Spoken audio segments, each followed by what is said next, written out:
The Texas Rangers have traded Nathaniel Lowe to the Washington Nationals. That and more ahead here at the Upside.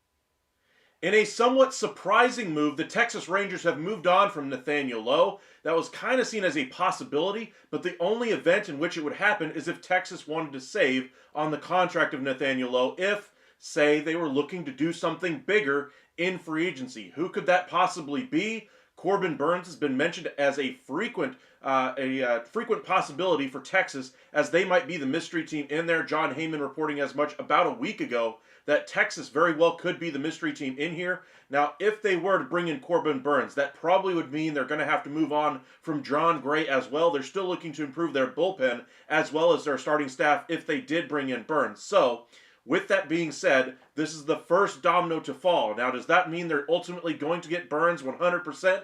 No, they still have to sign on the dotted line, but we'll see what happens there. Welcome in, everybody. Welcome in, Mark. Cowboys Nation, appreciate you joining us. Rafe, we got to get the intro cut down. Well, I got to share out whenever I do go live. That's what I use that intro for, my friend. But welcome in, welcome in. Rafe, Burnes to Texas confirmed after this move. I would say it's a lot more likely now than it was even 5 hours ago. Just in case you're wondering what the return was, Rangers ultimately get off of Nathaniel Lowe's contract. $11 million essentially is what it was going to cost them. They get rid of that deal, saves them roughly 10 and change, maybe 11, off of the calculations for tax purposes, and they get back a very good lefty reliever. Now, I was looking at his peripheral numbers, and while he doesn't necessarily work as a closer, he has a very good strikeout to walk ratio, and he's really good at limiting the home runs. This past year was his first real experience, pitching for an entire season from start to finish, and he pitched very well. 75-ish appearances. I believe he threw for 60 innings. Tells you he was used more as a one-inning guy or used in situations. But the Rangers have done a very nice job kind of threading this bullpen through on a very shoestring budget. You look at the pieces they brought in, Milner, they bring in Webb, now they bring in Garcia. Love all three of the moves, but they're still missing the big closer at the back end here. Tells me they're going to go in free agency, probably for Kirby Yates. If I had to put money on it right now, I would say Kirby Yates ends up back in Texas on a 2-year deal, probably in the $20 to $22 million range. David Robertson has been connected to the Rangers as well. They are not settled in that bullpen, but I think they've really beefed up, their 6th to 8th inning roles. So we'll see who they go out there and get, but I do expect them to get a frontline relief pitcher, a closer type to bring in there and kind of solidify that back end. The money that they save on Lowe, they could really use. A bunch of Rangers beat reporters are saying, no, they're not really going to use it for Burnes. Simmer down. We're talking about bullpen first. We're talking about a left-handed hitting outfielder like Jock Peterson. If that's the case, I would be really disappointed as a Rangers fan. I mean, I don't want Jock Peterson anyway. I think Profar could have been had already. They had money to spend. They didn't necessarily have to move on from Lowe unless there were bigger things in the works. Now, they do get a really good relief arm here, just from an asset management standpoint. I love the deal for Texas. 2 years of Nathaniel Lowe, who's been a very good regular in their lineup. Let's not gloss that over, though. Nathaniel Lowe has been there at first base every single day for 618-ish games of the 640 ever since he was traded to Texas in a 3-team deal that included Oakland and the Tampa Bay Rays. He has been everything the Rangers could have hoped for at the time. You were not expecting a superstar out of that trade, and instead, you got a very good professional guy to handle first base for you, who does have pop, but needs to be a little bit more aggressive to take that next step in his career. Rangers weren't willing to pay the salary and wait for him to get there, and since he's just a regular on this roster, you can go with a little bit cheaper options at first base. They did so by bringing in Berger. They have Josh Smith as well for a left-handed first baseman as well. Really like what the Rangers have done this offseason. Let us know in the comment section. What do you guys think of the trade? Do you give the Rangers an A, a B, a C? Are you contingently waiting on Burnes? Just looking at the trade itself, not taking into Burnes right now, I would say this is probably an A- for Texas. They basically doubled up on the value for what they're giving up in Lowe. According to BaseballTradeValues.com, says his value is roughly worth about $8 million. And then, of course, the relief market, or a reliever who's not necessarily a superstar, they think they're starting to overvalue those guys. So take it with a grain of salt. But even if they adjust it down, there's an issue with the service time, whether or not it's 4 years or 5 years. But again, you're trading in 2 years of Lowe for 4 to 5 years of a very good relief option. And I love that for Texas because, again, they're still saving the money. They can use it to bring in a reliever. But just looking at the trade itself from an asset management standpoint, I'm giving it an A-. Lowe wasn't exactly the linchpin of this lineup. They do have really good options already at first base, so they're using a position of strength and using that strength to bring in some really good depth for them in the bullpen. Really like what they're doing here with the Texas Rangers. We'll see if they bring in Corbin Burnes, but they saved basically $11 million, $10.5 million off of their tax numbers. According to Roster Resource anyway, their tax bill or their salary commitments for next year total $199 million. That leaves them plenty of room to bring in a big-time starting pitcher and a big-time reliever, and that would basically solve their pitching issues. Now, if they decide to bring in an outfielder as well, they may have to move on from John Gray, which is what I postulated I think they will do. There has been some interest in John Gray this offseason. He's got 1 year left on his deal, $13 million. That would drop their commitments down to $186. Then they could afford whatever they want to do after that. So, Rafe, you say they're B+ without Burnes. A+ with Burnes. I'd say with Burnes, whatever they do, if they get Burnes, A++ by moving Lowe, no matter what it is. But as far as the return here for the Nationals, they solved their issues at first base. This year they weren't necessarily expected to contend. They're going to spend in free agency next year, but they're going to have Lowe on a 1 year deal after this. So to give up a long-term reliever in Garcia, a position of strength for them, they have a couple of good long-term relievers back there. But to give up a 7th, 8th inning arm here for Nathaniel Lowe, as an asset management thing, I don't necessarily love it for them, especially when they're such a young team. I would rather have kept the arm, but I think it's an overpay as well. I'm going to give the Nationals end of this a B-, just because I really like the player Nathaniel Lowe. I think he's going to be great for that clubhouse, getting those young guys to succeed, showing them, hey, I wasn't necessarily a top-rated guy when I was first brought in by Texas, and I ended up sticking on the Major League roster and blossoming from there. Maybe he can kind of take that life lesson to the young Washington Nationals team, and that's his real value. But for me, I'm going to give it a B-. If he wasn't Nathaniel Lowe, if he wasn't as good of a guy off the field, I'd probably say this is more of a C for the Nationals. But for Texas, I really like it. Again, you guys know I'm a Rangers fan, rose-colored glasses and all that, so kind of take all this with a grain of salt. But for me, I love this for Texas because it only means bigger things for Texas. What could they be in on? Possibly Burnes. Pete Alonso is still out there on the open market. He hasn't found a suitor to his liking. I'm not saying the Rangers are in there for Alonso, but if they wanted to, they have the flexibility to do something like that. But again, I'm still expecting more pitching acquisitions. Chris Young is all about pitching, and more pitching. But I'm expecting this to be the first of a few dominoes that fall for the Rangers to make some significant additions. Welcome in, everybody. We got about 90 people already in our chat. We're already 11 minutes in. Really want to thank you guys for joining us so quickly here this evening on a Sunday evening. Make sure you guys hit that like and subscribe if you're new here. We're trying to reach 2,000 before the end of the year. We've gained almost about 300 and change now at this point over the last couple of weeks since the winter meetings. So really appreciate you, those of you who have joined us. Paul, welcome in. Please, Red Sox, sign Teoscar or Bregman. I think it's very likely you get one of those guys. I would lean more towards Bregman. If I'm the Red Sox, I like the outfield mix I already have, and I would rather hold on to Abreu. I know his name has been mentioned as far as a trade possibility for them. I would rather hold on to both Abreu and bring up Anthony, shift Abreu over to left field and let Anthony roam right. That's what I would do if I'm the Red Sox. But if they bring in Teoscar, maybe they shuffle things around, move one of those guys to DH. It remains to be seen what they'll do. But I think the Red Sox do need to bring in a stick. I would just prefer Bregman as well. Welcome in, Musica. Appreciate you joining us. Let's see. Reds better get Teoscar Hernandez. Well, I saw your comment. I posted on that comment as well. Told you guys we'd talk a little bit about the Reds on that comment, and we'll go ahead and do that right now. Reds are looking for an outfield bat. They're looking for a right-handed hitting power bat in that lineup. Teoscar Hernandez fits that bill. They're looking for some starting pitching as well. So we've mentioned a few times now they've been connected to Nick Pivetta, but they're also looking for a few other arms, somebody to give them some innings out of that rotation. That was their issue a lot last year, is that when they had some good pieces in that rotation, they didn't stay there, and so they didn't have anybody really to soak up those innings. So I think they're going to get a starting pitcher. Is it going to be somebody as lofty as Nick Pivetta? When I say lofty, we're probably talking about one of the top 5 pitchers in free agency that's remaining at this point. Remains to be seen. I think the Reds will probably go a little bit cheaper, maybe go with more of a veteran option. Kyle Gibson, Lance Lynn makes a little bit more sense to me.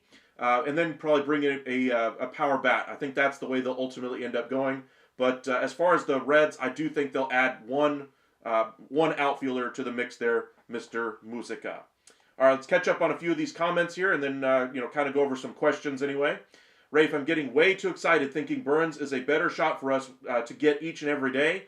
I mean, I keep telling you guys, the longer this thing plays out, the less and less likely I believe the Giants are going to get him. I think the Blue Jays already see the writing on the wall. They think they're out. The Red Sox have already moved on and brought in Patrick Sandoval and Garrett Crochet. They're not bringing him back or bringing him in. The Baltimore Orioles, are said they're not going to spend at the top levels of free agency for a starting pitcher, and so they're already moved on to the trade market, as well as some B and C options like Manaea and Jack Flaherty on the open market. They are not in there for Burnes, so there's got to be some mystery teams here that we're not seeing. Texas has been postulated as one. The Dodgers have been in one as well. If Texas can swing Burnes, even if they don't get Roki Sasaki, because every single team and their mother is going to tell you that they have a chance to bring him in. Even if they don't do that, this is an exemplary offseason once again by Chris Young. And if he gets this job done, we're talking about one of the greatest executives in just a very short period of time ever in Major League Baseball history. Since he's come in, he's been able to change the entire narrative around the Texas Rangers. Oh, well, they can never get the top free agent out there. He brings in Simeon, and not even 12 hours later, brings in Corey Seager. The next offseason, oh, hey, we're not just done now. We're going to add some starting pitching. We're going to bring in Heaney. We're going to bring in DeGrom as well. And, oh, hey, since the rest of the market is leaving Nathan Eovaldi hanging around there, we're going to go ahead and scoop him up. And, by the way, that's the single biggest addition that they could have made at that time that allowed them to win the World Series. One could argue he was the biggest impact that they signed that offseason. Now you look at the 23 or the year after they won the World Series, they had some regressions, they had some budgetary restraints, but they had some really good fortitude to try to still keep this team together and not just jettison pieces away like Adolis Garcia and others at that time. This team is going to be very good next year, especially on the pitching side of things, especially if they add to the back end of that bullpen. And then, of course, Corbin Burnes is the cherry on top. They already bring back Nathan Eovaldi. They're going to have Kumar Rocker, it sounds like, for the majority of this year. A lot hinges on health, of course, and bounce-back seasons, but that's the same for every other team out there as well. They're hoping for growth from their own players.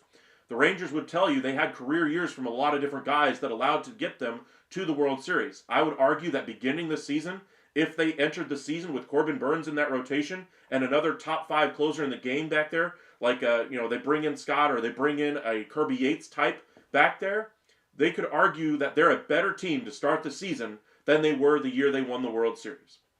Just saying, the Rangers and Chris Young have done an exemplary job changing the narrative around how baseball views them over just the last 3 years. And they deserve a round of applause for the way they've done it. So, congratulations, Rangers. I think you've really done a great job here. But the trade here of Nathaniel Lowe is very interesting, not because of the trade itself, but because it would what it could portend with Corbin Burnes, with whatever other options might be out there. They've got plenty of money now to do whatever they want to do, and I still think they could free up more money with Jon Gray, which if they do bring in Corbin Burnes, I would put money on the fact that Jon Gray would start the season somewhere else, but we'll see what happens. Really appreciate you guys joining us. Got about 110 of you guys with us right now. Make sure you guys hit that like and subscribe. Trying to reach 2,000 before the end of the year. If you guys wouldn't mind helping us out reach that goal, follow us over on X at UpsideSN and on Facebook, Upside Sports Network. Let's catch up on a few of these other comments here. Welcome in George. Welcome in VPCZX.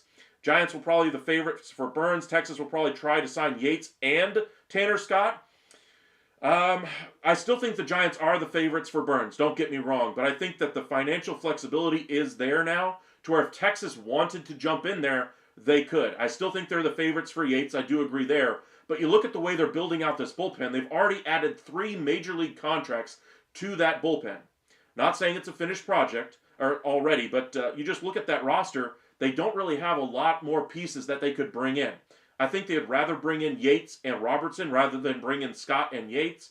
But I get your point there. They might double down at the back end of that bullpen if they don't bring in Burnes and just spend the money that way. That's also a very good possibility, even if they don't bring in Burnes.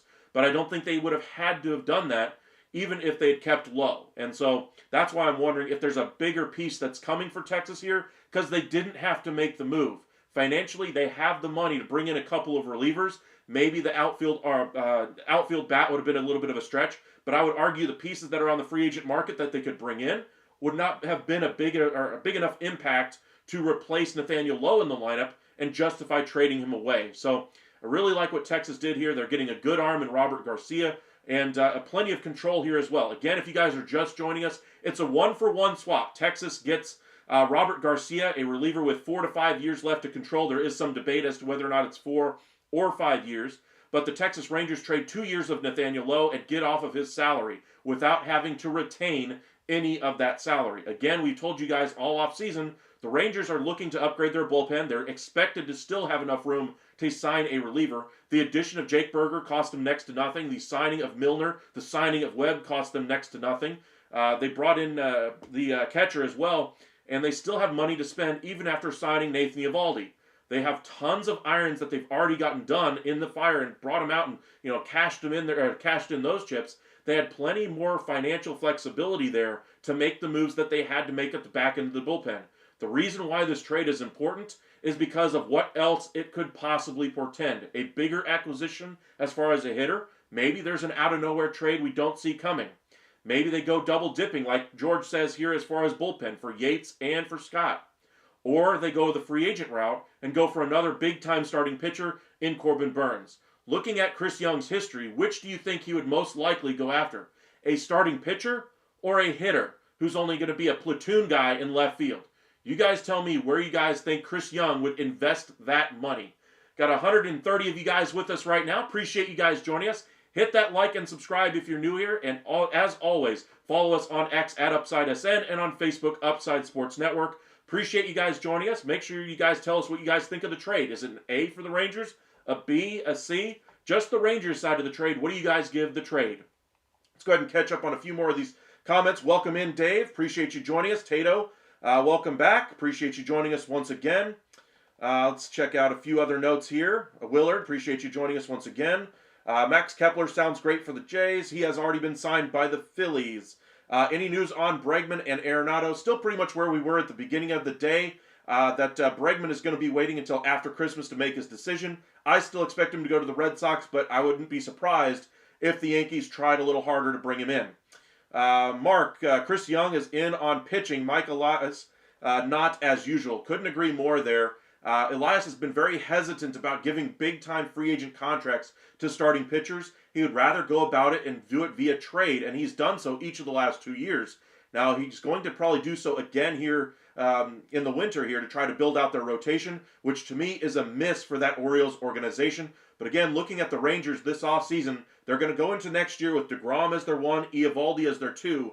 With this trade of Nathaniel Lowe, they now have the flexibility to go after a Corbin Burnes. Imagine a 1-2-3 that features Burnes, Eovaldi, and if healthy, Jacob DeGrom. That's probably up there with some of the best rotations in the sport.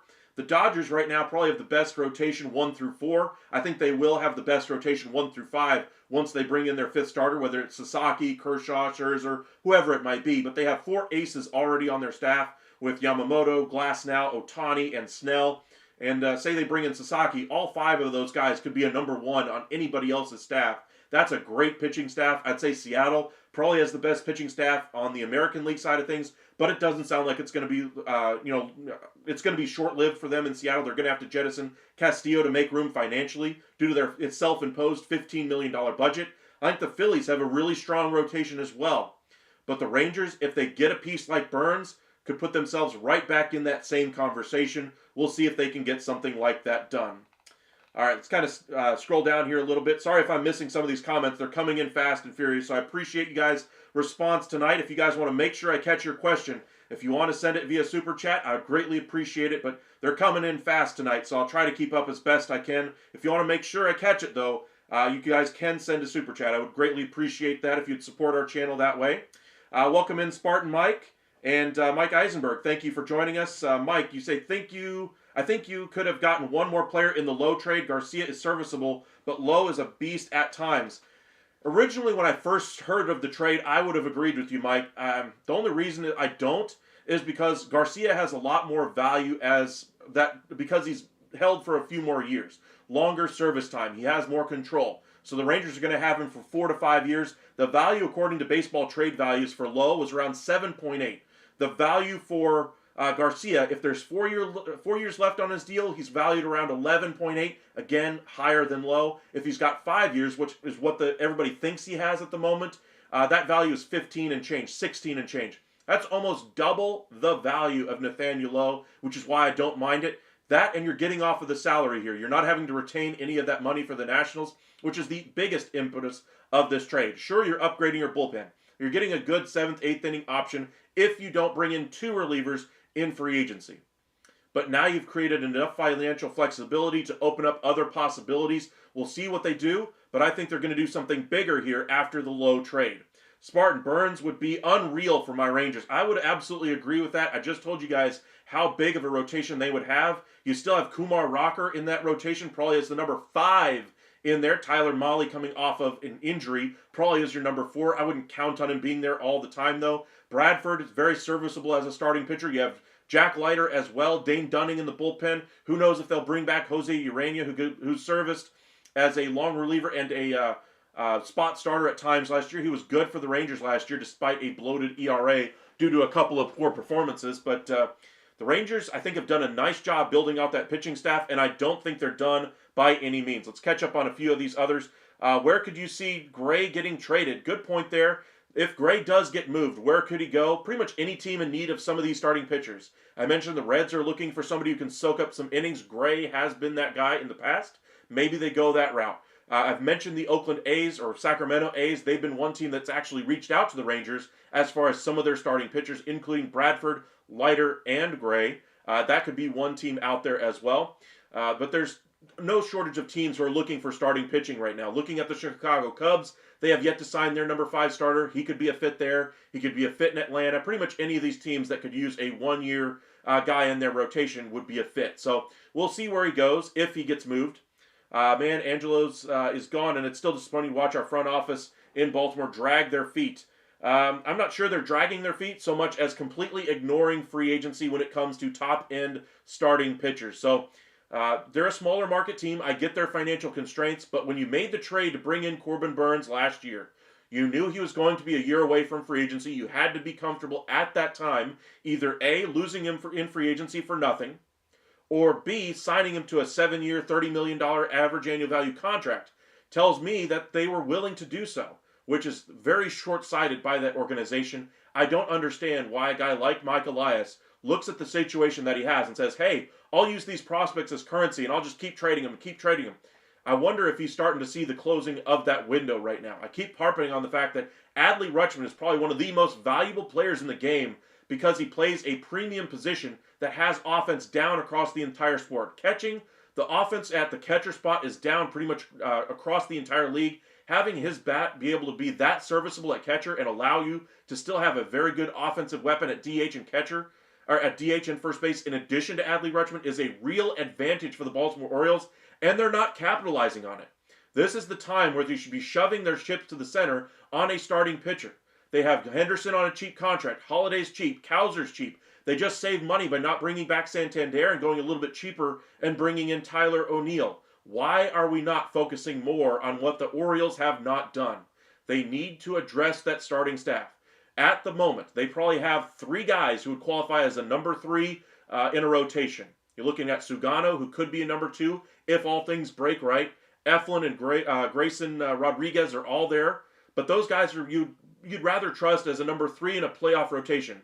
Corbin Burnes, I feel more comfortable handing it to him in Game 1 of a World Series.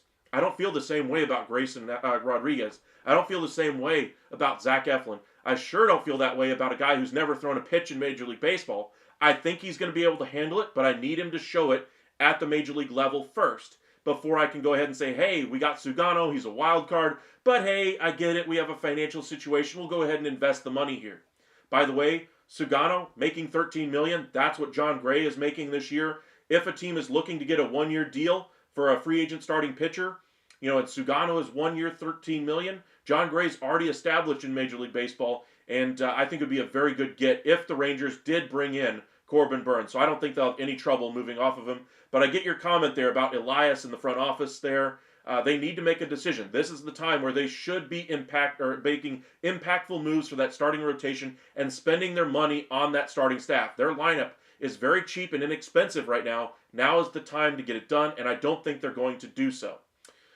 Welcome in, Paige. Appreciate you for joining us. If you guys are new here, make sure you guys hit that like and subscribe if you haven't hit that subscribe button already. We're trying to reach 2,000 before the end of the year. If you guys wouldn't mind hitting that subscribe button, go a long way to helping us out. So thank you very much in advance for doing so.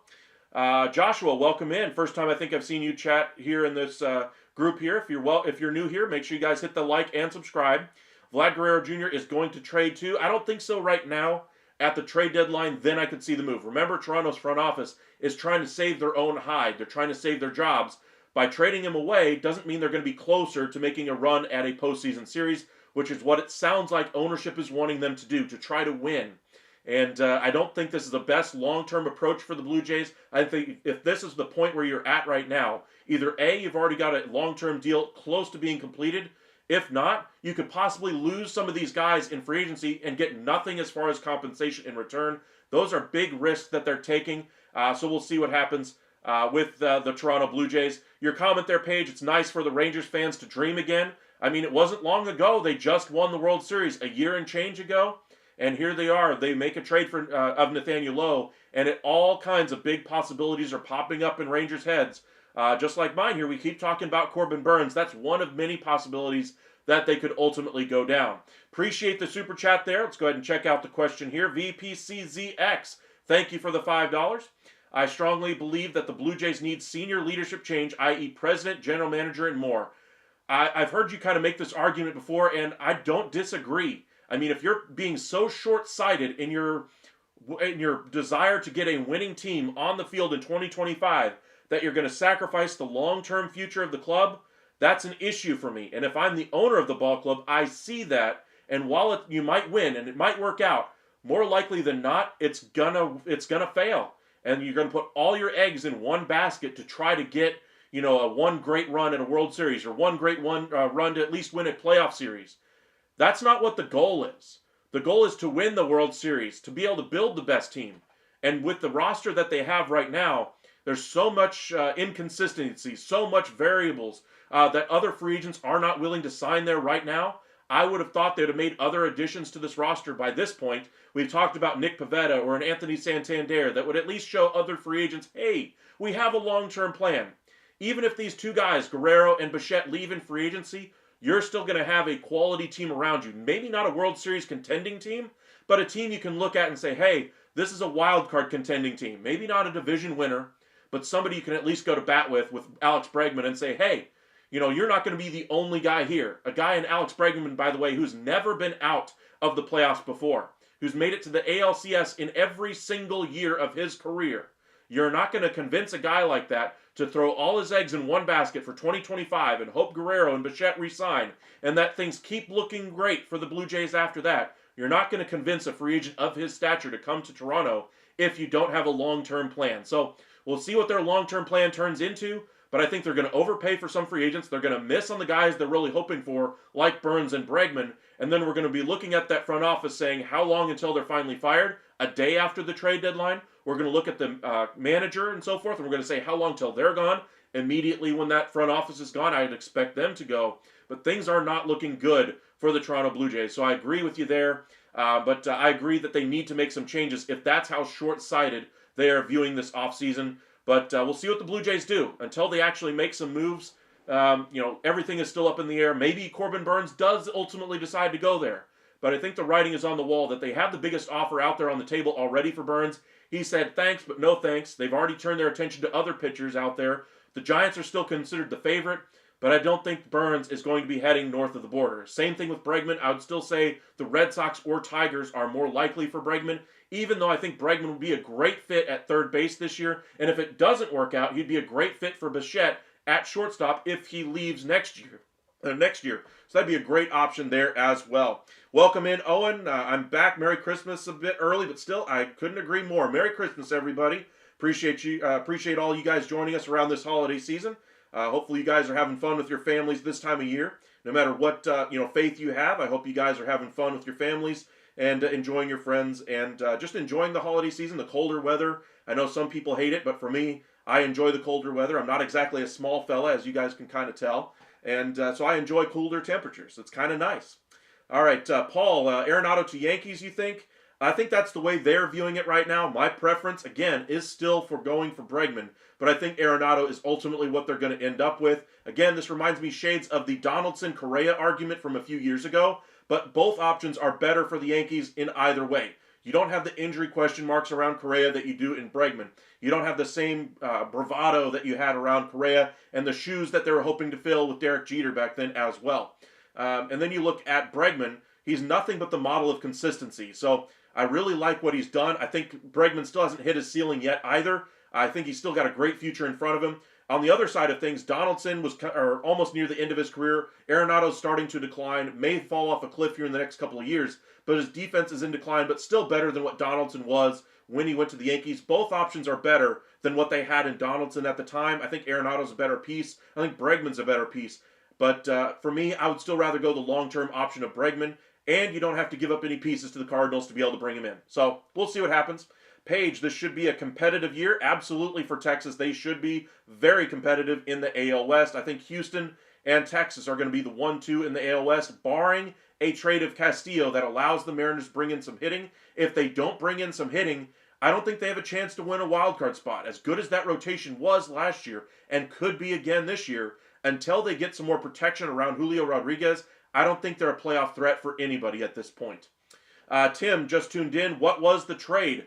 In case you guys are just joining us, hit that like and subscribe. Trying to reach 2,000 subscribers by the end of the year, so if you wouldn't mind hitting that subscribe button, would go a long way to helping us reach our goal. But the trade itself, Nathaniel Lowe goes to the Washington Nationals in exchange for a left-handed relief pitcher in Robert Garcia. Depending on who you believe, there's 4 to 5 years left to control on his deal. But overall, the Rangers are getting off of the salary of Nathaniel Lowe. After they made the trade for Jake Berger, Lowe handled it very gracefully, but you could tell when he was at a winter caravan for the Texas Rangers. He was interviewed by a beat reporter for the Texas Rangers, and you could see just the immediate look on his face when the question was asked while he was at a charity event for the Texas Rangers, trying to drum up interest for the Rangers next year, that he was very crestfallen by the trade, and he can see the writing on the wall that the Rangers were looking for alternatives at first base. Rangers were looking for a little bit more pop this year at catcher and with Jake Berger. They get that both with Higashioka and with Jake Berger. I think Josh Smith is probably the left-handed complement at first base, at least for the time being, unless they bring in somebody else. But the financial flexibility that they now have after moving on from Nathaniel Lowe is what this trade, to me, is really all about. Robert Garcia is a very good piece, don't get me wrong. Asset management, I still give this one an A-. But the possibilities of what this trade could represent for Texas just explode in my mind. This screams something bigger for Texas right now. Now, they still have to move on for probably John Gray if they want to really get Corbin Burnes in there, but I think they could afford him as currently stated and still bring an elite relief option as well. If they want to finish off the rest of the offseason by moving on from John Gray, bringing in a left-handed hitting bat, maybe moving on from Leody Taveras is a possibility as well. All of these irons are in the fire. David Robertson is a thought to come back as an 8th inning guy. Yates is probably the guy they're targeting as a closer, at least at the time being. All of those irons are very much in play before Nathaniel Lowe was traded. The reason why you trade Nathaniel Lowe is to save some more money to try to stay under that tax threshold for something bigger. Now, sure, they may want that flexibility as they enter the season so that when they get to the deadline, they can make a big-time trade. They can go out there and get somebody really high value, and bring him in and be able to afford it and not have to, let the other team eat money and cost more as far as prospects. That's a big possibility as well. But this screams that there is something bigger that Chris Young and the Texas Rangers are eyeing right now. And I wonder if some of the reports that we're seeing about the Rangers being the mystery team for Corbin Burnes are accurate and how far down the line those talks might actually be. Corbin Burnes and Bregman both said they want to wait until after Christmas to get this done. This could be the first of a couple of dominoes that we see fall over the Christmas break here that allow Burnes to ultimately end up in a Rangers uniform. You guys let me know in the chat where you're watching from, what you guys give this trade. For the Rangers, I'm giving it an A-. For the Nationals, I'm giving it a B-, primarily because they didn't get great value back. They gave up a little bit too much anyway, in my estimation, for Nathaniel Lowe. So as good as a decent player as he is, a solid first baseman as he is, he's not a top 10 guy to me at first base. He's a very solid performer, doesn't have a great variance as far as, that upper level of MVP in him. He doesn't have that to his game. But he is very streaky at the plate. He can win you a silver slugger. But I think there's better first basemen out there. Freeman, Guerrero, Alonso has a better power bat. I think Lowe's a better all-around player, but that power does play. Power does play. I think he's going to get a bigger contract anyway than Nathaniel Lowe would if he got into free agency right now. And there are opportunities out there for Lowe to really prove us all wrong. But as it stands right now, I love the trade for Texas. Got about 150 of you guys with us right now. If you guys want to hit that like and subscribe, go a long way to helping out our channel. We're very close to hitting our goal of 2,000 before the end of the year. Let me catch up on some of these comments here as well. Let's see here. There's a lot of comments, so let me try to see if I can keep up. Phillies traded for Jesus. I'm not sure of the package. It was Jesus and McIntosh going to the Phillies in exchange for the number 4 prospect, and I believe it was another top 30 prospect as well. I hated the trade for both the Phillies and the Marlins. If you guys want to check out our analysis of that trade, we did a live earlier today. Please hit that subscribe button and check out that video. But primarily, I don't think Luzardo's a great addition to that rotation. I think they already had a great staff. I don't think Taijuan Walker was going to have as bad of a year. Luzardo, might not even be healthy next year. The red flags that came up in their talks with the Chicago Cubs, again, red flags that are probably there for the Philadelphia Phillies, which is why they only gave up their number 4 prospect and another piece. They get a depth piece back in McIntosh for the Phillies, but again, I don't like it for their side. For the Marlins, the prospect they're getting is not a superstar. He can't hit for power. He's a glove-first player. He doesn't strike out a whole lot, so he's probably more of a contact hitter. At best, you're looking at a utility guy, a 4th or 5th infielder. That's not what I'm looking for in a trade for a guy who has ace potential if he's healthy at the trade deadline. If the Marlins had just waited until then, they could have gotten a better package for him at that time. Granted, you have a big risk there because Luzardo's never thrown over 100 innings except for once in his career. But again, I don't like the package for either side. Can't mortgage the future. Paige, that's exactly what I'm thinking about here with the Nationals. I don't think they should have mortgaged their future by making this move here. I think they're sacrificing some long-term low-cost relief pitching here in Robert Garcia to make a short acquisition here at first base. Lowe only has 2 years left on his deal. He's got $11 million coming to him in arbitration this year. That number's going to go up next year, $15, $18 million likely. That's a lot of money, and he's going to be an expiring deal at that point. Now, sure, you'd have at least solid production at first base. They're going to spend at the top levels of free agency next year. Some of their young pitchers are injured this year. They made the one-year addition with Mike Soroka, so I do like that addition, but I don't like this trade from the Nationals' perspective. I think the guy, Nathaniel Lowe, is really going to help out those young players, and so for that one aspect, I think this trade is kind of saved because of who Nathaniel Lowe is as a guy, as a teammate, as a person, as a player. As far as impact on the field, I think that's where he's a little bit lacking and where they should have gotten more in return, or at least gotten the Rangers to eat a little bit of that salary. The reason why Texas, though, wanted to get this deal done was to offload the salary. And so they had to give up a good piece. The Rangers ultimately get a bullpen arm and saving that in on their tax bill to where they now can afford to go after Corbin Burnes and still stay under the tax. That's why this is an A plus or an A minus masterclass here by Chris Young. It gives them all kinds of possibilities with Corbin Burnes and other possibilities that they could possibly add to that bullpen. So really like the deal for Texas. Not so much for the Nationals, but I understand the reasons why they made the trade. You think Arenado stays with the Cardinals, Paul? I do not. I think he's going to be traded. I would say the Yankees are the most likely team at the moment, even though he would prefer to go to the Dodgers, who have no interest. Rafe, I don't see the Rangers trading Lowe unless they don't know something the public doesn't. Absolutely. The Rangers, the one thing about this front office versus the one with John Daniels, we would get leaks every so often from a John Daniels-led front office. We kind of had a good idea of what players they were targeting, the types of players they would have interest in, and then confirmation that those were the players they were interested in. We don't have the same here with Chris Young. The one thing we do know about him is that he values pitching above all, and that's why I think they're going to go more of the pitching route than spend the money on another hitter. I don't think there's a hitter out there on the free agent market outside of maybe Pete Alonso, Alex Bregman, players like that would make an impact to this lineup the way Nathaniel Lowe could. And so, if they're trading Nathaniel Lowe, I don't think it's to bring in a bat on the free agent market. I just don't see it. Pitching, however, that's Chris Young's forte. That's where he's going to invest his money. That's where he has invested trade capital. That's where he has spent money in free agency. Jacob deGrom, Nathan Eovaldi, John Gray, Andrew Heaney, bringing in Kirby Yates.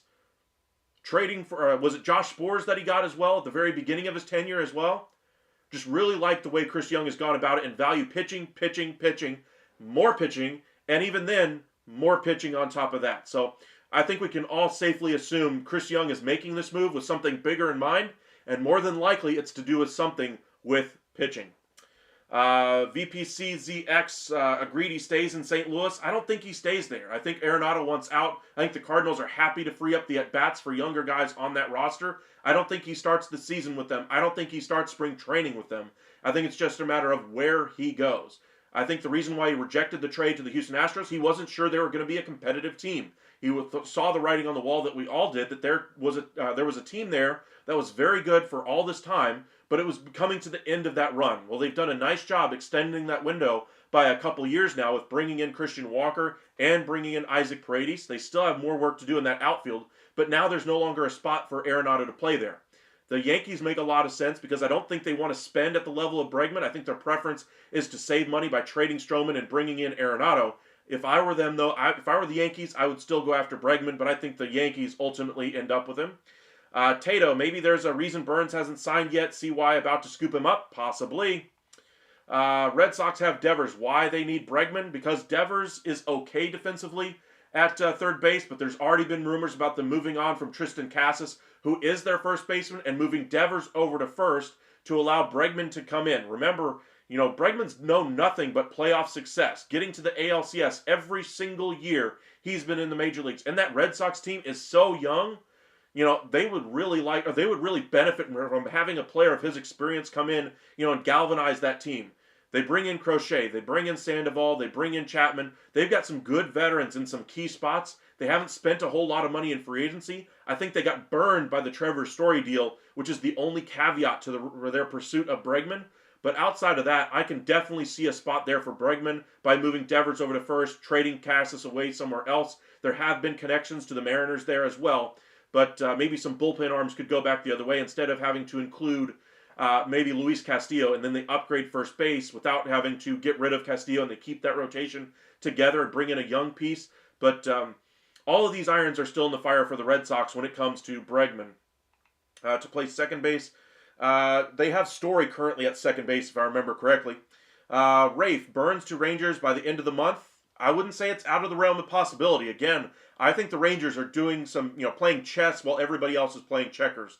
They see a simple move of moving Nathaniel Lowe, saving them a little bit of money, allowing them to go into free agency and spend for a couple of closers, going after a left-handed hitting outfielder. I'm sorry, you're taking a little bit of a hit at first base offensively to bring in another hitter who's going to be as bad or equal value, I should say, or worse than Nathaniel Lowe. That doesn't make sense. You're still going to spend on free agency dollars about what you'd spend for Nathaniel Lowe for somebody who's inferior to him on the field. That doesn't make sense, and it doesn't compute with the way Chris Young has valued players. He values pitching. Now, if you could tell me that he's going to go after 3 elite closer options, maybe I could buy that argument a little bit more than I could that they're going to add, a corner outfield bat for more money than they were giving to Nathaniel Lowe. But I don't think they're going to do that. I think they're looking at pitching, and Corbin Burnes makes a lot of sense that he's still sitting out there. I think they still want to bring back Yates. I think they have interest in Scott. They have interest in Robertson as well. A lot of irons are still in the fire. And then, of course, the trade targets out there. They've been connected now to the San Diego Padres, both for Dylan Cease and for Luis Ariz. Dylan Cease would be a great addition, but again, 1 year free agent, or 1 year away from free agency, only a couple years of sub-4 ERA pitching. I think they would prefer to go after Corbin Burnes rather than Dylan Cease. All right, let's try to catch up here. Welcome in, Tim. Appreciate you guys joining us. Bill, welcome back. Phillies just traded for Jesus as well. They did. Again, I don't like the trade either way for the Marlins or Phillies. Watching from Ontario, appreciate you joining us. Welcome back, Holly. Welcome in, Mike.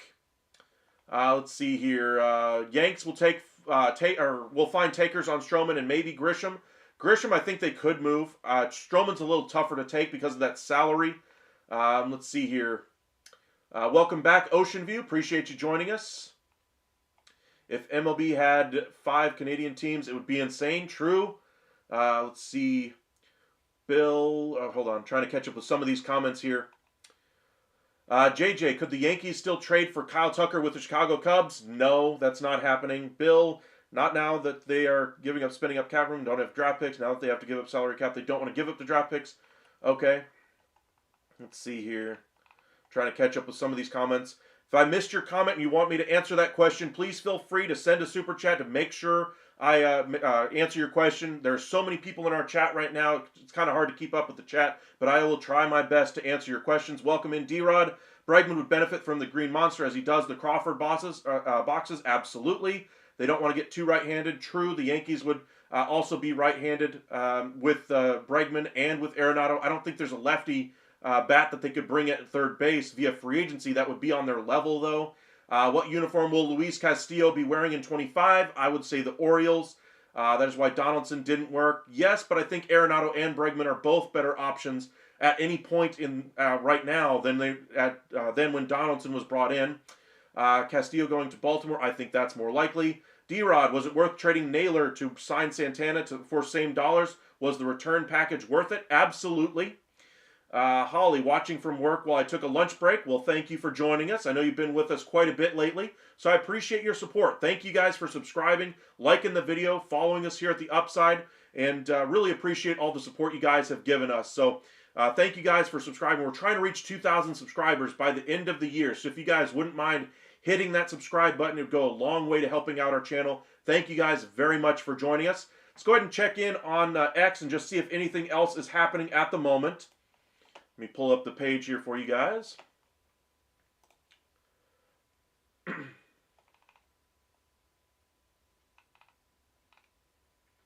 Blazovic was signed by the Tigers. I remember him being a top, prospect anyway, for the Twins. He was pretty good back then. Good get there on a minor league deal if he ever becomes that player. Expect a lot of Jake Berger at first base. I would definitely expect that along with Josh Smith. Josh Smith probably a better defensive player, so if they're both in the lineup, I would expect Smith to play first base for the Rangers over Berger. Evan Grant, here's the beginnings of the story on Lowe trade. Going to get deeper into the function of this trade shortly, but 2 words to keep in mind. Jock Peterson. Yuck. I understand he had a career year with the Diamondbacks. I'm not doubting the bat. The question is, how is he going to get into the lineup? Rangers have put a priority on some power. Peterson does bring that, so it does worry me if they do bring him in. I think they're looking for more pitching, though, is the way that Chris Young tends to operate. I think that if there is a move to be made, they will do it on the pitching side. Sandy goes to Toronto. I don't think so at this moment. Let's see here. Jason, welcome in. Welcome in. Who do you think the Yankees will pick up next? If I'm being honest, I would say probably Arenado is where they ultimately end up. I would prefer them to go with a Bregman, but I don't think it's going to happen. Goldschmidt is right-handed. They don't want Arenado. Again, I don't think it matters too much as far as right-handed, left-handed when you look at the drop-off from who's left as far as players who are left-handed on the free agent market or trade market for a third baseman. I just don't think there's a great fit at the moment. Baby Yoda, what's next for the Angels? Welcome in. Appreciate you joining us. Cool name, though. What's next for the Angels? I would say probably Gleyber Torres. Makes a lot of sense. He's been connected there. The Nationals make some sense as well. He's been talked about at third base as a possibility for the Nationals. If I had to guess where he goes, I would say the Angels.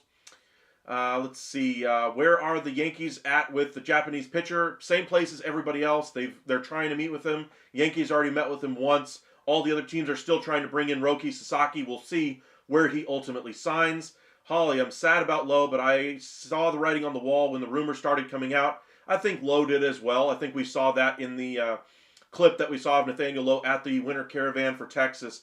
And I think he saw that his time in Texas was coming to an end. Great guy, absolutely fantastic person. Nationals, you got yourself a real one.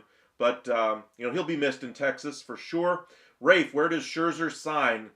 Before Luzardo, I thought Philadelphia would have been a great fit for him. But right now, I don't think there's a spot for him there. I think he probably tries to go to one of the Mets, the Dodgers, maybe even coming back to the Rangers at a steep discount. Maybe the Astros take a run at him. But I think he wants to go to a team that's going to have a serious chance at winning a World Series. I don't think he's going to take a deal with a team like, for instance, the Reds, who are just trying to compete for the division, and they have a good young team. They need innings out of that staff. Scherzer's not going to give you a whole lot of innings. And, I think he's going to go to a team that is set in their rotation, except for maybe one spot. A team that just popped into my mind that I've mentioned before, I can't believe I forgot about, is the Atlanta Braves. That would make some sense as well. Max, welcome in, welcome in. Appreciate you joining us for the first time. Hit that like and subscribe if you haven't already. Where does Luis Robert end up? I keep hearing rumors about the Oakland A's. I keep hearing some consistency there. The Houston Astros as well have been brought up a few times. The money is a little bit exorbitant there. Got to wonder what the return ultimately will look like. But I would say right now he would probably get moved, if my guess is correct, to the Oakland or Sacramento A's. Bill, they want Sasaki, but all the majors think he'll go to the Dodgers. I agree with that assessment. Cowboys Nation, not needed on the grass and a switch hitter with power.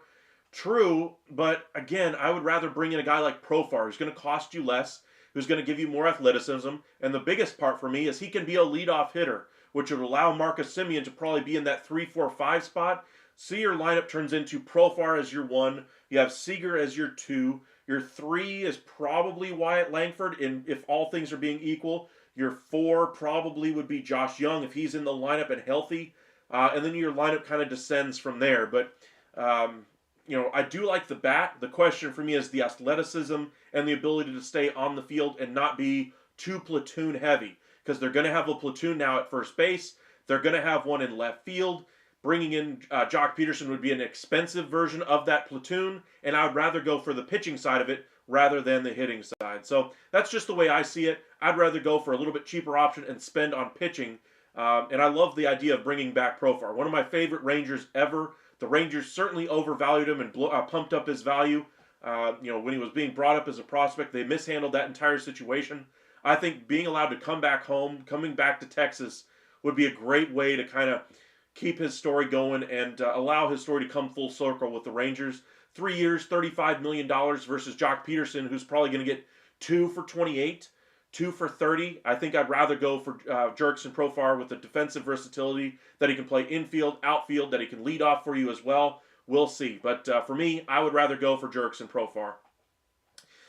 Ethan, Rangers seem to be going after something big. That's exactly my point here. The reason why you make this move is to do something bigger with the money you're saving on Lowe. You get a nice piece in the bullpen, don't get me wrong, but you've made several moves in the bullpen already. How many more roster spots are going to be brought in via free agency? You're going to have to spend that money somewhere. The roster flexibility that they have right now is about $40 million to stay beneath the tax. And say you sign Corbin Burnes for roughly $30 million this year.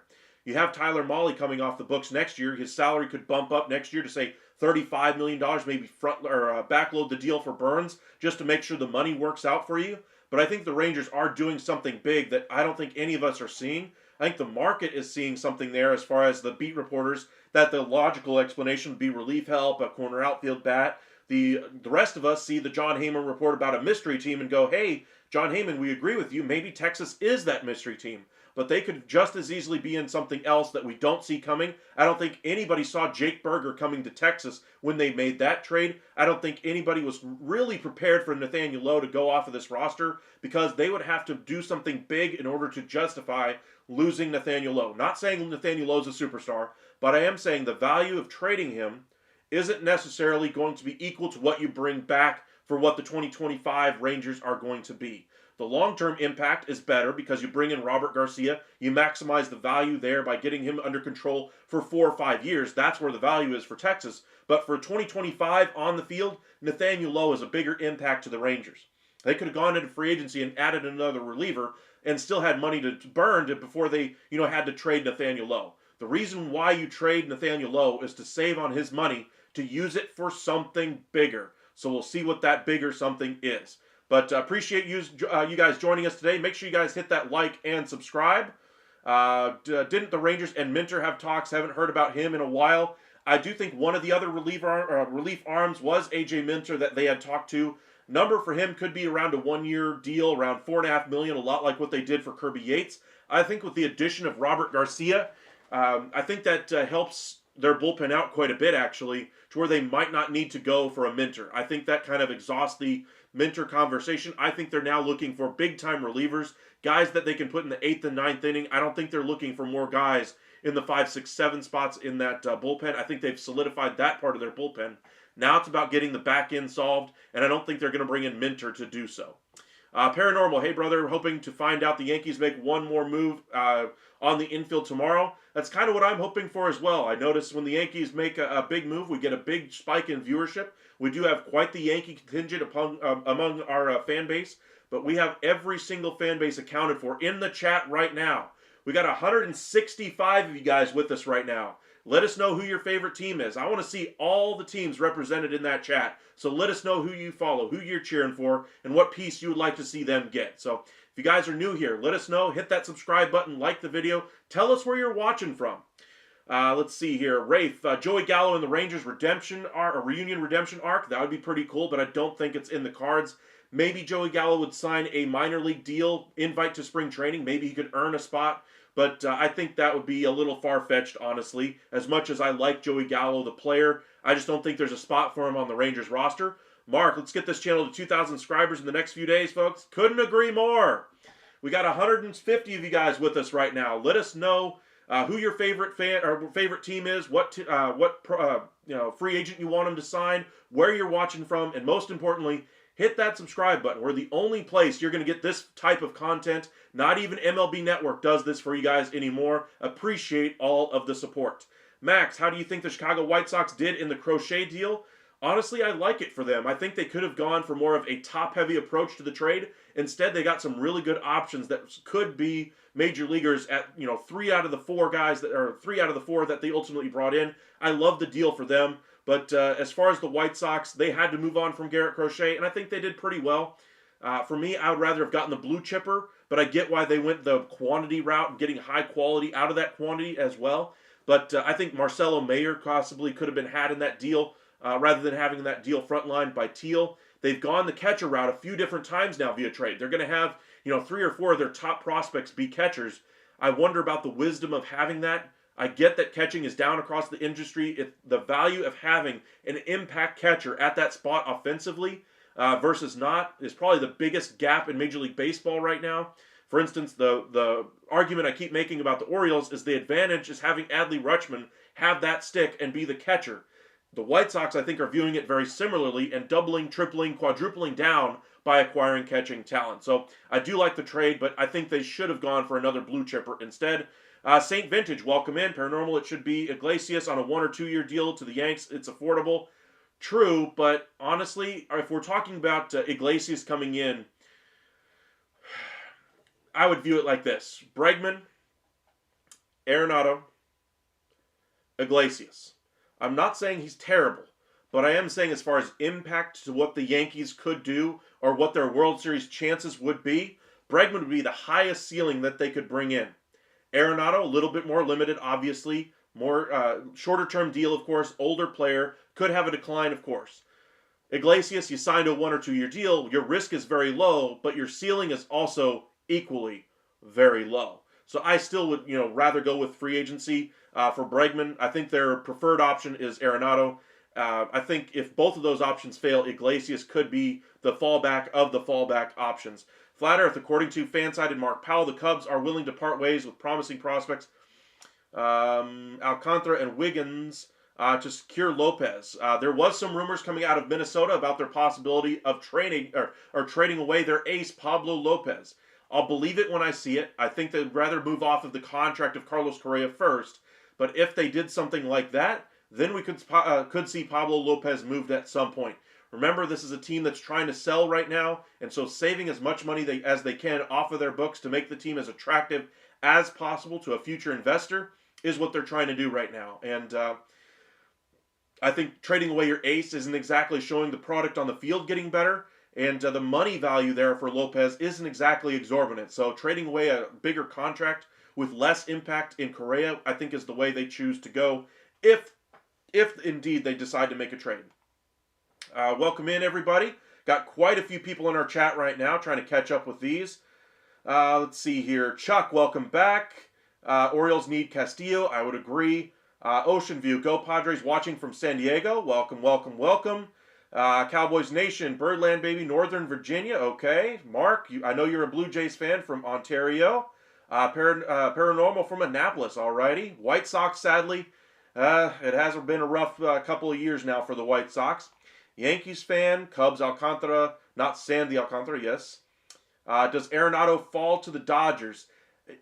Honestly, I think if the Dodgers wanted him, they could get a deal done yesterday. But they don't want him. They have other pieces that they're trying to get done. Now, say they get to spring training and they have an injury to Max Muncy. If Arenado hasn't been moved yet, I think they immediately pounce on that deal.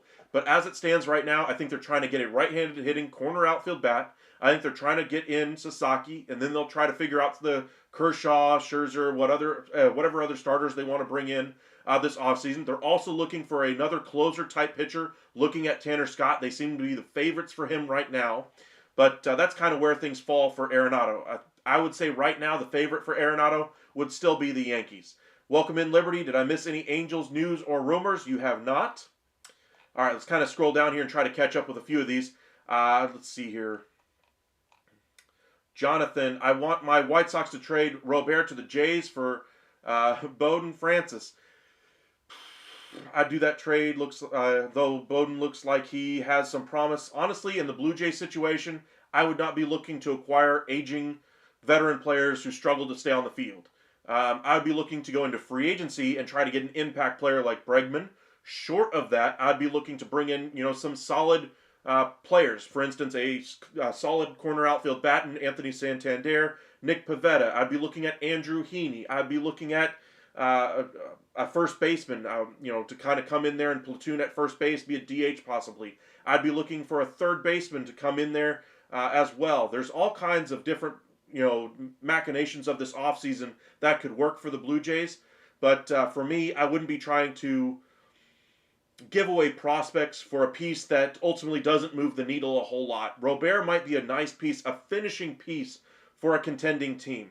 It might be a piece that allows the A's to go from a 70-win team to, say, a 75-win team because of the ceiling they now would have offensively. I think the biggest impact for the A's, though, would be adding some more pitching more than anything else. I don't necessarily like the trade, but I'm not completely against it. Primarily because if I'm the Jays, I'm not trading away my prospects because my future gets very dark after this year if Vlad Guerrero Jr. and Bo Bichette leave. Rafe, is Heim still going to be the main guy behind the plate with Higgy coming in every few days, or what do you think is happening there? Honestly, I think it's going to be a 50-50 split. I think the reason why they brought in Higgy, the reason why they bring in Berger, is to hit some more home runs. And they wanted more power in the bat. And I think they're going to get it there. And if Heim is not able to get back to the player he was, where he was the starting catcher for the American League a couple of years ago, if he can't get back to that level, we could see Higgy take over as catcher one, at least in the short term. But I think the Rangers believe that getting him off his feet, getting him with a little bit more consistency as a backup option there with Higgy is going to allow Heim to at least be productive offensively like he was. I think they're counting on a big bounce back year from him, as well as a number of other guys on this team. but Hine was one of the worst hitters in baseball last year. I think he was bottom 5 out of all qualified hitters last year. It was just ugly at the plate. They had a down year from Adolis Garcia due to injury. Simeon had a down year. Seager had a down year. Young wasn't healthy the entirety of the year, pretty much. Josh Young missed another chunk of the season. And, left field was a little bit of an eyesore for them at times when they were still trying to figure out how to use Wyatt Langford. I think moving Wyatt Langford over to center is very likely as well. Getting back a full year of Evan Carter is going to help out their lineup. But I think they're counting on bounce-back years from a lot of guys in their lineup right now. Got about 130 of you guys with us. We'll have a live for you guys later on this evening. Make sure you guys join us for that one. If you have any questions that you guys want to ask, please feel free to join us. Hit that subscribe button. Follow us over on X at UpsideSN and on Facebook, Upside Sports Network. Welcome in, Tommy. Do you think Stearns is overhyped? I do not. I think he's worth every penny. He's in a very different situation than he was with the Milwaukee Brewers, and he's got money to spend now. And, we'll see what moves he does end up pulling off. I think they will find a taker for Marte as long as they eat almost the majority of that deal, if not all of it, and see if they can get back a decent reliever back in return. But I think they're still going to bring back Alonso. I think Manaea is likely to come back, but until they actually get him done, we can't count it as something they've officially delivered on. So while Stearns has done a nice job and got him to an NLCS last year, he still has more work to do. Paul, I doubt Vladdy stays in Toronto. Honestly, I'd agree with you at this point. Saint Vintage, Arenado is the better player, but Iglesias is coming off a way better season, plays multiple positions. If the Yankees could not use a bad fallback option, as you're thinking, maybe. I agree. It's more of a fallback to me of Iglesias. I would rather have Arenado, the player, at this point, even with him declining. I love the versatility of Jose Iglesias, but Iglesias is not the bat that Arenado is, even in a down year. I'd rather have Arenado's threat, the presence in that lineup over Iglesias. I think the versatility of Iglesias is something they haven't really had on that Yankee club. He would be a nice piece. Maybe they do both and have him as a utility player for them. But for me, I would rather go Bregman and have a impact bat at third base first and foremost. And then if I don't get Bregman, Arenado would be the guy I'd go for. But I think their preference is Arenado right now. I don't think they want to go long-term on Bregman. Paul, you have Teoscar returning to the Dodgers. I did originally. I'm beginning to believe he's going to end up somewhere in the Northeast. Blue Jays, Yankees, Red Sox, somewhere in there could be a fit there. Welcome in, Tyler. I still think the Giants will sign Burnes. That's still my belief right now. I still think they're a favorite to bring in Burnes. But until it's signed on the dotted line, and every day that passes, the more and more likely I think he signs somewhere else. And until he signs somewhere, I'm still going to continue to believe that. So we'll see what happens. Ethan, Tanner Scott to Texas, 4 for 60. That's a little rich for Texas, I think. 4 for 50 sounds a little bit more like what Texas would be comfortable with. But I think their preference is Kirby Yates on a shorter-term deal, like 2 years. It'll allow them to have some more financial flexibility. I think they would like that with their bullpen arms. Notice, bullpen arms are notoriously mercurial. What that means is 1 year they'll have a sub-2 ERA. The next year they'll be over 5. Then the next year they'll be back down to around a 2.5. The next year they'll be at a 4. The next year they'll be at a sub-3 again. It's just the way bullpen pitching goes. It's very difficult to predict, and I think that would be the reason why Texas would prefer to go with a shorter-term option there. Rafe, Lance Lynn still pitching. Feels like 45 by now. He's not 45, but he has changed his entire body. He's lost a ton of weight this offseason. Check out some of the videos we saw of him with the Foul Territory crew earlier this offseason. If you guys are wondering what Lance Lynn looks like, he's going to be good for somebody. I mentioned him as a possibility for the Reds because of his ability to eat innings. I think he'd be a good get for a team like the Reds if they're looking to get some innings out of him. St. Vintage, Bregman's a Met, silly. That would be crazy if he did go to the Mets. Cardinals desperate to move salary. They are looking to move off some of that. Flat Earth, per Gelb, the White Sox had a package of Miller, Crawford, Tate, and Abel from the Phillies at last year's deadline. Much better value for Crochet upon how you value, or depending upon how you value it. Maybe Crawford would be one of the biggest pieces in that deal from the Phillies, but I still like what they got from the Red Sox. All right, let's go ahead and just check out the page here to see if anything else is happening at the moment. Doesn't look like it. We'll head over to MLB Trade Rumors. Doesn't look like anything is happening here. We'll update though. And the one page I wanted to show you was this one here. This is the reason right here on the page. You guys can see it turning blue. The payroll obligations that they have. They have roughly $11 million that they're paying in tax. The reason why they move off of Nathaniel Lowe is not to save money on 2025 without a bigger option coming into view. They have money, even with Nathaniel Lowe, to bring in a couple of elite level options in closer and eighth inning and possibly a corner outfield bat. By moving Nathaniel Lowe, they're freeing up money to do something bigger. Nathaniel Lowe would be a loss to that lineup. The only reason you trade away a piece like that to save money and improve your bullpen, value of the trade is good and everything there with the Nationals. Love the trade itself. But the reason why you move on from Nathaniel Lowe when you're trying to compete in 2025 is because you're doing something bigger. That piece that we keep speculating about is Corbin Burnes. Let us know in the chat if you guys think it's a possibility that the Texas Rangers end up with Corbin Burnes. Really appreciate you guys joining us. Look at the salary tables right here for Texas right now. Just the salaries they are committed to. They're at $199 after the trade. They already have Robert Garcia on here as a pre-arb guy. Look at the controllable years they have left.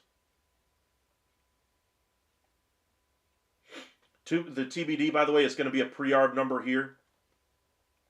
Pre-arbitration, pre-arbitration. All these guys right in here are all pre-arbitration. Just incredible the way Texas was able to utilize Nathaniel Lowe, get a good reliever, another high-quality reliever. We saw the trade of Jose Trevino yesterday that brought back Cruz for the Yankees. Love that trade for them. This is a trade very similar here, but allows the Rangers to get or to save on the money from Nathaniel Lowe and invest that money elsewhere. And I'm expecting it to be for something big like a Corbin Burnes. Welcome back, Vida. Appreciate you guys joining us. Top relievers, specifically closers. Exactly. That's what the Rangers are looking for on the open market. But they could have afforded it even while keeping Nathaniel Lowe. The reason why you do it is not to get a bullpen arm for, down the road. They do need to upgrade their bullpen, don't get me wrong, but you don't make your team worse in 2025 when you're trying to compete for a World Series in order to add a bullpen option that's going to be on the cheap for you for 4 or 5 years. You're making your team worse in 25 just to make it better in the long term. That's something that teams like the Guardians do. That's something that teams like the Pittsburgh Pirates do. The Rangers have money and have invested it in free agency very well. They are still looking for another piece, another impact piece to come in at the back end of that bullpen. They could have easily done it with the money they had available. I'm telling you, the reason why they're making this trade is for something bigger. Whether that be Corbin Burnes, whether that be a trade at the deadline, they have something bigger in mind. So we'll see what they do. I think the reason why they made this move was possibly for a Corbin Burnes level type of move. I think Corbin Burnes is everybody's thought process right now. Everybody's thinking Corbin Burnes. The Rangers have been known to get into all kinds of different things that we aren't expecting. Nobody thought they were going to bring in Nathan Eovaldi after they had already brought in Andrew Heaney and Jacob deGrom, and the year before had brought in John Gray. Yet they said, hey, there's an opportunity. He's still hanging out there on the market. They went to ownership. They got the deal done. Something could be happening here with Corbin Burnes, but just as easily it could be another trade that we see in the offing. They've been connected to Dylan Cease. There is always the possibility of something that nobody sees coming. I don't think anybody saw Jake Berger going to the Rangers a couple of weeks ago, and yet they were able to get it done. I'm telling you, the Rangers have their fingers in something bigger. We'll have to wait and see what that option turns out to be. I don't really follow Texas Midwest kind of a guy. There are quite a few Midwest teams out there, so we try to keep all you guys updated on every team as much as we possibly can. Ethan, 8 for 220 for Burnes to Texas calling it. That's a possibility. Remember, they were at 7 for 190 for Fried, so not out of the question for 8 for 220 for Burnes, Burnes being a better pitcher. But I do agree with Cowboys Nation. It's going to be for more than 220 if it's for 8 years. If it's for 7, I could see it for being for 210 or 220. Anthony, who are the relievers? Who are the top relievers at closer specifically, or set up on teams that are not going to compete for playoff spots that the Rangers can give up some of their prospects for? There's a couple of them. One of them that I keep mentioning is Ryan Helsley of the St. Louis Cardinals. And last question, last comment here. Cohen can afford Vladdy, Alonso, Bregman, Burnes, Manaea, and anybody else he wants. I couldn't agree more. So appreciate you guys joining us. We'll have another live here in about 2 or 3 hours. Be sure to join us then. But thank you for everybody who joined us during our live. I want to thank every single one of you guys for making this so much fun to discuss with you guys. And thank you guys for joining us here at The Upside. We're on our quest for 2,000 subscribers by the end of the year. If you guys are new here, hit that like and subscribe. It means a lot when you guys hit that button. Thank you in advance. Thank you for the super chat today. We've gotten a few of them in a couple of different lives. We'll have another one live for you guys around 10 or 11 o'clock this evening. Thank you guys for joining us, and we'll see you later on tonight. Y'all have a good one.